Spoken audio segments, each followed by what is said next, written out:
शासन, संस्था, समाज आणि कुटुंब अशा चारही आघाड्यांवर मुस्कटदाबी होऊन सुद्धा आपल्या समोर बसलेल्या गोरगरिबांच्या, शेतकऱ्यांच्या, कष्टकऱ्यांच्या, वंचितांच्या आणि बहुजनांच्या लेकरांमधून 21व्या शतकातील कर्मवीर भाऊराव पाटील आणि 21व्या शतकातील लक्ष्मी वहिनी घडवण्यासाठी धडपडणारे माझे समस्त रयत सेवक बंधू आणि भगिनी यांच्यासाठी जोरदार टाळ्या झाल्या पाहिजे. अण्णांच्या विषयी मी एक गीत तुमच्या पुढे आधी सादर करणार. ऐका ऐका गोष्ट सांगतो आज तुम्हाला कर्मवीरांची. ऐका ऐका गोष्ट सांगतो आज तुम्हाला भाऊरावांची. भाऊ पाटलांची कथा नव्हे, इतिहास नव्हे, आहे आता आताची. कोल्हापूर प्रांती जन्म झाला कुंभोज या गावात. धन नव्हते पण विद्या होती असे नवे कुलवंशात. वडील त्यांचे भाविक होते नामे पायगोंडा पंत. पुरोगामी विचारांनी निर्मिला हो हा संत. कमवा आणि शिका घेऊन हाती मूलमंत्र. बहुजनांच्या उद्धाराचा हाच आहे हो नवा तंत्र. रयतेच्या उद्धारासाठी वाहिली आयुष्याची धुरा. रयत शिक्षण संस्था माझी ज्ञान गंगेचा झरा. रयत शिक्षण संस्था माझी ज्ञान गंगेचा झरा. विद्यार्थी मित्रांनो, अरे रयत उभा करणं सोपी बाब नव्हती र. अण्णांनी रयत शिक्षण संस्था उभा करण्यासाठी पत्नीचे 120 तोळे दागिने खर्च करून टाकले. कारण वसतिगृहामधील लेकरांना शिक्षण देणं गरजेचं होतं. अरे केवळ शिक्षण देणं गरजेचं नव्हतं, या पोरांना अरे कपडे देणं गरजेचं होतं. या पोरांच्या पोटाला अन्न देणं गरजेचं होतं. या पोरांना पाठी पुस्तक दप्तर देणं गरजेचं होतं. अडचण यायची, माझे अण्णा लक्ष्मी वहिनीच्या पुढे जायचे आणि तिला एखादा दागिना मागायचे. अण्णांचा हात पुढा असायचा. आमची वहिनी एक दागिना लगेच अण्णांच्या हातावरती ठेवायची रे. पण अण्णा उसना अवसान आणून त्या सौभाग्यवतीला म्हणायचे, अहो पैसे आल्यावर तुमचा हा दागिना तुम्हाला परत करील. आमची वहिनी स्मित हास्य करायची, कारण वहिनीला माहिती होतं अण्णांकडे पैसा जरी आला ना तरी तो पैसा या लेकरांच्या शिक्षणासाठी ते खर्च करतील, आपल्याला दागिना मिळणार नाही यात माऊलीला माहिती होतं. अरे सगळे दागिने संपले आणि एकदा तर आमच्या लेकरांवर उपासमारीची वेळ आली. संक्रांतीच्या सणाच्या दिवशी या माऊलीनं गळ्यातला सौभाग्याचा अलंकार रयत शिक्षण संस्थेच्या यज्ञकुंडामध्ये टाकला. आणि याला मित्रांनो त्याग म्हणतात रे, याला त्याग म्हणतात. आणि दागिने सगळे संपले आणि एका मुलानं अण्णांना पत्र पाठवलं. अण्णा, तुकाराम माने नावाचा मुलगा इंजिनिअरिंग करत होता. अण्णा परीक्षेची फी भरायची हो, पैसेच नाही, मनी ऑर्डरने पैसे पाठवता का? अरे अण्णांना ज्यावेळी ते पत्र मिळालं ना, अरे मनात घालमेल झाले. पैसा तर नव्हता, लेकराची फी भरावी लागणार होती आणि फी जर भरली नाही तर त्याचं वर्ष वाया जाणार होतं. या विवंचनेत अण्णा होते. इतक्या अण्णांची लाडकी लेक शकू अण्णांकडे आली. अरे शकुंतला नाचत आली आणि त्या शकुंतलेच्या हाताकडं माझ्या अण्णांनी पाहिलं. हातामध्ये 2 छोट्या छोट्या सोन्याच्या बांगड्या होत्या, ज्या तिच्या मामानं तिला घातलेल्या होत्या. अण्णांनी तिला बोलावलं, शकू बाळा इकडे. शकू अण्णांच्या जवळ आली. अण्णांनी डोक्यावरून हात फिरवला आणि तिला म्हणतात, शकू बांगड्या खूप छान आहेत पण त्या छोट्या आहेत ग, तुला मी मोठ्या बांगड्या करून आणीन, त्या बांगड्या आपण काढू. अण्णांनी तिच्या हातामधून त्या बांगड्या काढल्या. शकुंतला नाचत गेली रे, कारण तिला वाटलं मोठ्या बांगड्या मिळतील. छोटस असणार ते लेकरू. अण्णांनी त्या बांगड्या मोडून टाकल्या आणि ते पैसे तुकाराम मानेची शैक्षणिक फी भरण्यासाठी वापरले. आणि मित्रांनो, याला त्याग म्हणतात. अरे कबुतराचे पंख छाटले, त्याला गरुडाचे पंख जोडले आणि त्या कबुतराला आदेश दिला, तू गगन भरारी घे. तो कबूतर गगन भरारी घेऊच शकत नाही, कारण ते सामर्थ्य मित्रांनो पंखात नसतं रे, ते रक्तात असावं लागतं. माझी रयत शिक्षण संस्था त्यागावर उभी राहिलेली शिक्षण संस्था आहे, याचा मला मनापासून अभिमान वाटतो. अरे जिथे जिथे आनंदाचा क्षण असेल, कोणाचं लग्न असेल, कोणाची मुंज असेल, कोणाचं बारसं असेल, अशा ठिकाणी माझे अण्णा जायचे. त्या कार्यक्रमामध्ये आपली झोळी पसरवायचे आणि त्या लोकांना विनंती करायचे, अरे गोरगरिबांच्या पोरांना शिकवतोय, काही मदत देता आली तर द्या.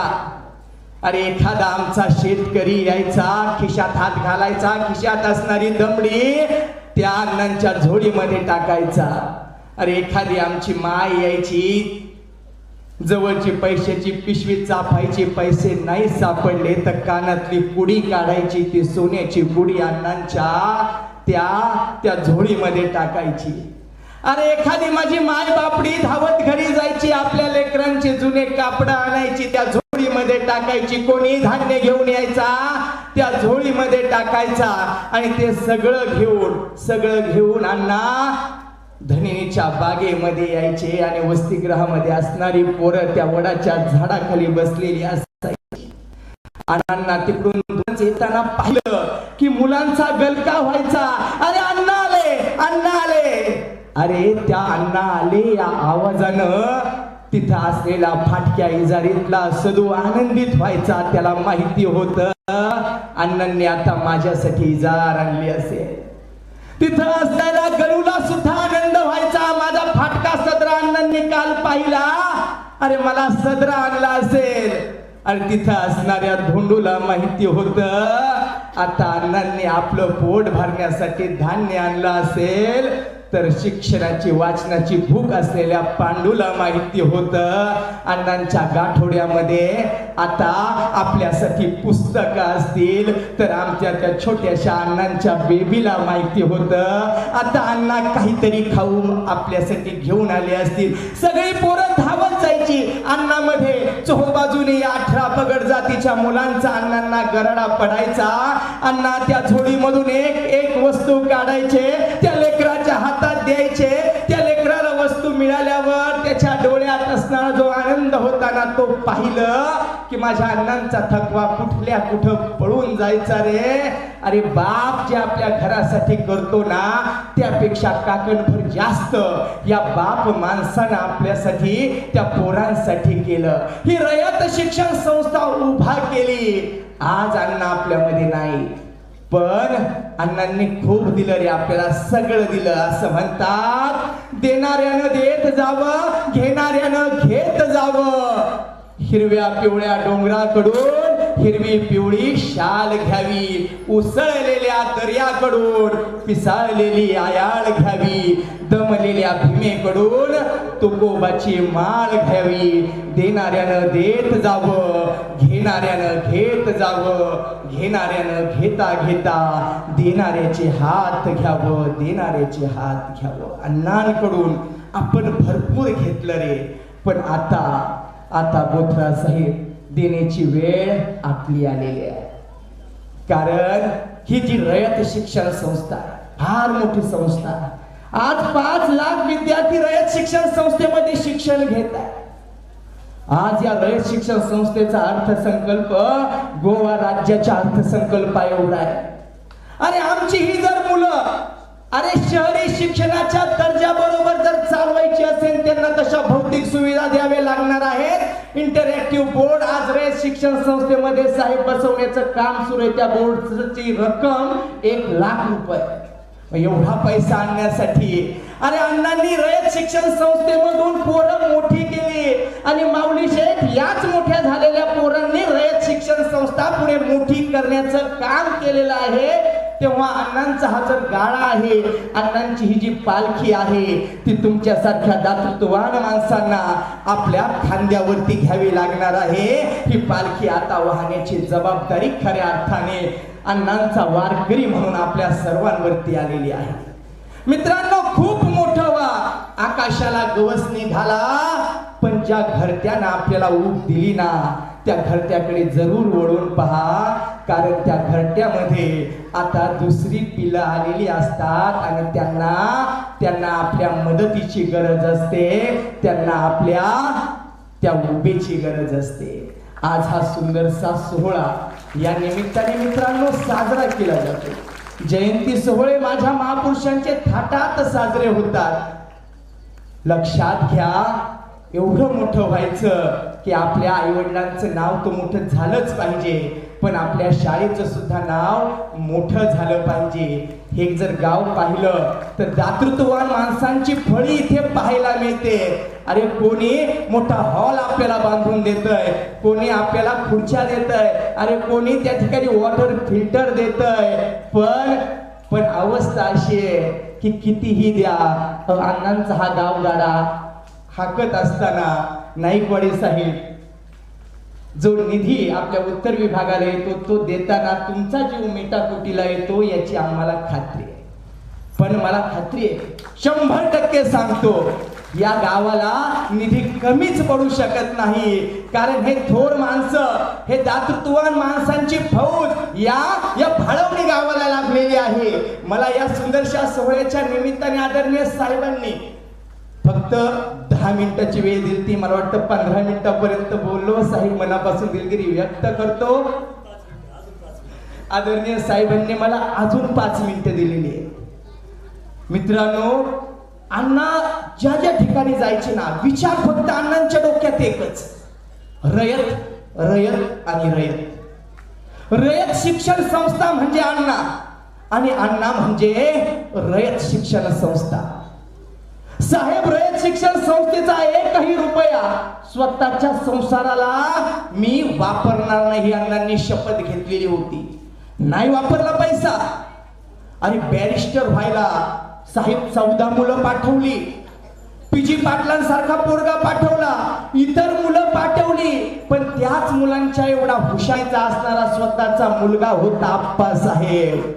पण आप्पासाहेबाला मात्र बॅरिस्टर व्हायला देशामध्ये पाठवलं नाही, कारण शपथ घेतली होती रयतचा 1ही रुपया स्वतःच्या संसारासाठी वापरणार. ज्यावेळी रयत स्टोअर्स मध्ये 3 मुलं कामाला होती, 1 मुलगा होता आप्पासाहेब, 2 मुलं इतर जातीची होती आणि स्टोअर्स मध्ये 3 मुलांना ठेवणं अवघड होतं, त्यांचा पगार देणं अवघड होतं, एका मुलाला काढावं लागणार होतं. 3 मुलांपैकी 1 मुलगा होता माझ्या अण्णांचा आप्पासाहेब. तुम्हाला प्रश्न पडेल, अण्णांनी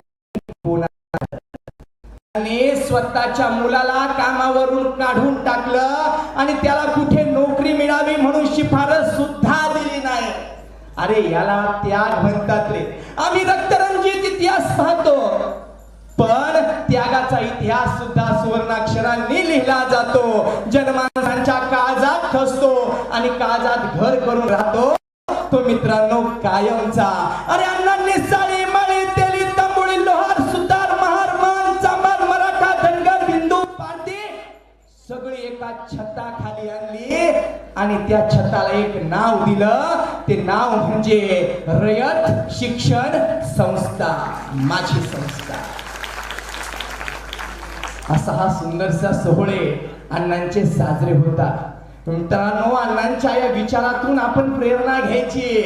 अरे आभाळा एवढी उंची ज्यांची, त्यांनी क्षणभर खाली यावं आणि मातीत मळले जन्म ज्यांचे, त्यांना उचलून वरती घ्यावं. पिढ्यानपिढ्या 18 विश्व दारिद्र्यामध्ये असणाऱ्या आमच्या बहुजन समाजाला उचलून शिक्षणाचा अधिकार देऊन त्याला थोरा मोठ्यांच्या पंक्तीत थाटात बसवण्याचं काम माझ्या भाऊराव पाटलांनी केलं. आणि ही जबाबदारी अण्णांच्या विचाराचे पाईक म्हणून आपल्या मान्यवरांना उचलावी लागणार आहे. रयत मध्ये शिकणारे जे गोरगरिबाची पोरं आहेत, त्यांच्या विकासासाठी झटावं लागणार आहे.